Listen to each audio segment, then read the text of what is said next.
In March this year, when asked about rejoining the International Criminal Court, President Bongbong Marcos said, it opens a Pandora's box. What is more troubling is when our Secretary of Justice declared that once an arrest warrant is issued, it's the Interpol's job to serve it.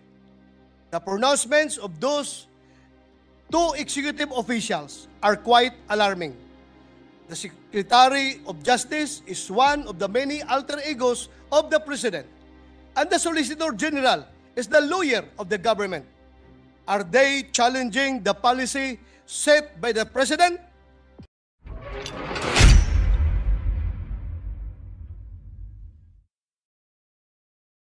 Mr. President, Senator Ronald Bato de la Rosa wishes to be recognized on a matter of personal and collective privilege. Senator Bato de la Rosa is recognized. Thank you, Mr. President, Majority Leader. Mr. President, distinguished colleagues, I rise today on a matter of collective and personal privilege. Government's first duty is to protect the people.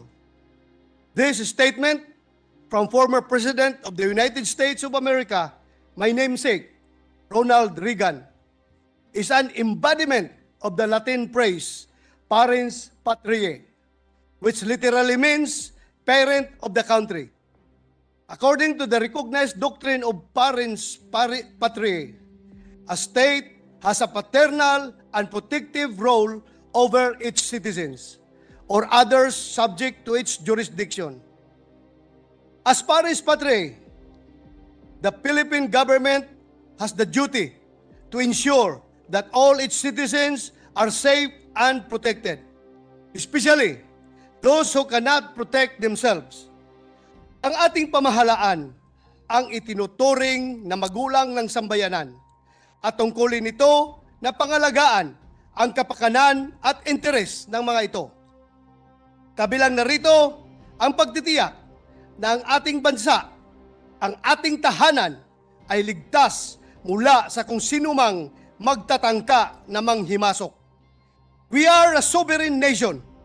This we know to be true. But for this sovereignty to be real and felt, we need more than just rhetoric. Ang kailangan natin ay parehong pisikal na proteksyon at pulisya. Yan ang inaasahan natin mula sa ating pamahalaan. Ngunit, hindi lamang sa literal na trespassing dapat maging mapagbantay. May tinatawag din na sphere of influence. Yung ibang mga lahi na may pagtingin na sila ang higit na nakaalam kung ano ang makabubuti para sa atin. Na sila ang may kapangyarihan na magdesisyon. Na sila ang Diyos. Noting that membership in the International Criminal Court is detrimental to the national sovereignty and safety of the Filipino, the Philippines submitted its notice of withdrawal from the International Criminal Court to the United Nations on March 16, 2018. The day after, the United Nations received the formal notification from the Philippine government, thereby making the withdrawal effective. Regardless of the withdrawal from the ICC, the Supreme Court, in the case of Senator Francis Kiko Pangilinan et al. Versus Alan Peter Cayetano et al., declared that in any case, despite the withdrawal, this court finds no lesser protection of human rights within our system of laws. Neither do we agree with petitioners' implied statements that without the treaty, the judiciary will not be able to fulfill its mandate to protect human rights. As such, the citizens remain protected even without the ICC. Sa mga nabanggit, hindi lamang binigyang diin ng ating Korte Suprema na ang pagtiwalag ng Pilipinas sa ICC ay hindi kawalan, kundi kinikilala rin ito ang kakayahan ng ating pamahalaan na pamunuan ang sarili nitong bansa. If the Supreme Court itself has declared that we can protect and promote human rights even without the ICC, then why are many of us still clinging to the idea of membership? Logically, with the new administration of President Bongbong Marcos giving importance to our national sovereignty, and with the President fulfilling his mandate to protect the people on all fronts, we can say that we have maintained the non-joining of the Philippines to the ICC. In March this year, when asked about rejoining the International Criminal Court, President Bongbong Marcos said, it opens a Pandora's box. It's still those questions of jurisdiction and sovereignty. I haven't yet seen a sufficient answer for it. Until then, I do not recognize their jurisdiction in the Philippines. A month after President Marcos was asked if his administration will serve the ICC warrant of arrest if issued against former President Rodrigo Duterte, he answered, "We don't recognize the warrant that they will send to us. That's no. We are well within international law when we take the position of not recognizing the jurisdiction of ICC in the Philippines." While President Bongbong Marcos, being the chief architect of our foreign policy, maintained his position of not joining and not recognizing the jurisdiction of the ICC, we were surprised by the recent pronouncement coming from the Secretary of Justice, Jesus Crispin Remulla, and Solicitor General Minardo Guibarra. Excuse me. Solicitor General Guibarra said, and I quote, "The Philippines has no legal duty to lend any assistance to the ICC prosecutor in conducting his investigation. But the Philippine government cannot stop him from proceeding in any way he wants." End of quote. Meanwhile, Secretary Remulla's pronouncement was, and I quote, "We are not in the business of blocking any movement of the Interpol unless a policy is laid out, which of course will go against our international commitments." End of quote. What is more troubling is when our Secretary of Justice declared that once an arrest warrant is issued, it's the Interpol's job to serve it. The pronouncements of those two executive officials are quite alarming. The Secretary of Justice is one of the many alter egos of the President, and the Solicitor General is the lawyer of the government. Are they challenging the policy set by the President? Mapanganib po ang mga pahayag ng ating Secretary of Justice sapagkat maaring makapagbigay ito ng mensahe sa ating mga kababayan na hindi kaya ng mismong DOJ na pangalagaan ang rule of law.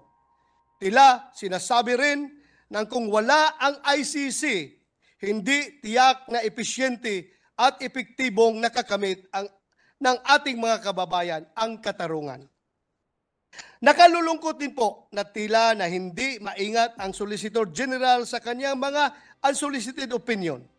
Inilalagay niya sa alanganin ang ating pamahalaan sa pamamagitan ng pangako nito na pag-aalalay sa ICC prosecutor na papasok sa ating bansa na ayon sa kanya ay legal duty.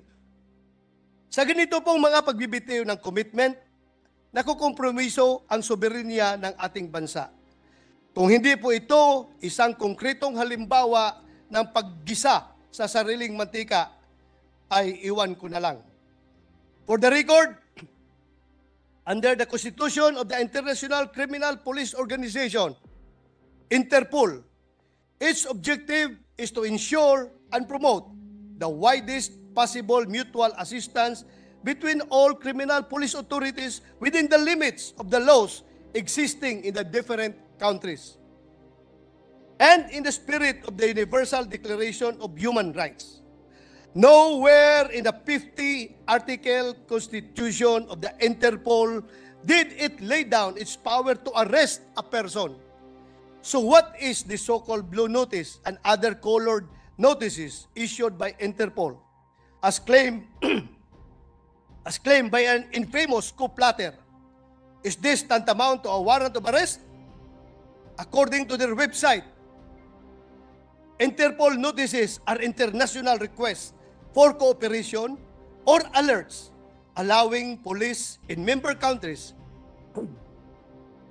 to share critical crime-related information. In fact, Interpol officials do not arrest suspects or act without the approval of the national authorities. Thus, notices issued by Interpol cannot be considered as warrants of arrest under the Philippine jurisdiction. How about if the warrant of arrest will be issued by the ICC? Should the Philippine government recognize the validity of such warrant? The answer is still no. Let us consult our Supreme Court of the land, the 1987 Philippine Constitution, on which body can issue a warrant of arrest pursuant to the criminal case or proceeding. Section 2 of Article 3 on Bill of Rights of the Constitution states that the right of the people to be secure in their persons, houses, papers, and effects against unreasonable searches and seizures of whatever nature and for any purpose shall be inviolable, and no search warrant or warrant of arrest shall issue except upon probable cause to be determined personally by the judge after examination under oath or affirmation of the complainant and the witnesses he may produce, and particularly describing the place to be searched and the persons or things to be seized.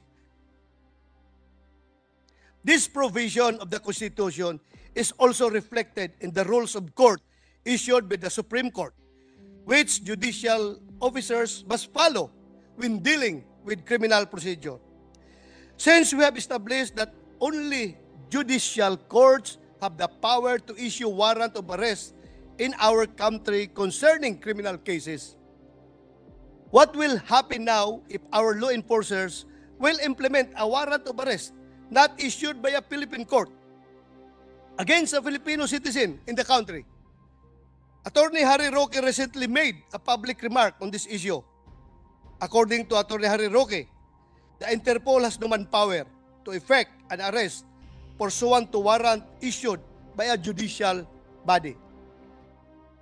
As such, our law enforcement officers, such as the members of the Philippine National Police and the National Bureau of Investigation, may be asked to implement the warrant of arrest issued by the ICC.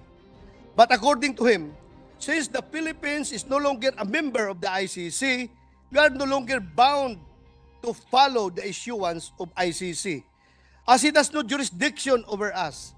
He further claimed that if the PNP and other law enforcers implement the warrant issued by the ICC, those who will do so may be subjected to administrative and criminal liability. This is so because, according to our Constitution, the judicial power lies with the Supreme Court, and those courts created by law. ICC was not established through a law, so there are no other courts other than the Philippine courts that should judge President Duterte's liability with respect to his involvement in the war on drugs.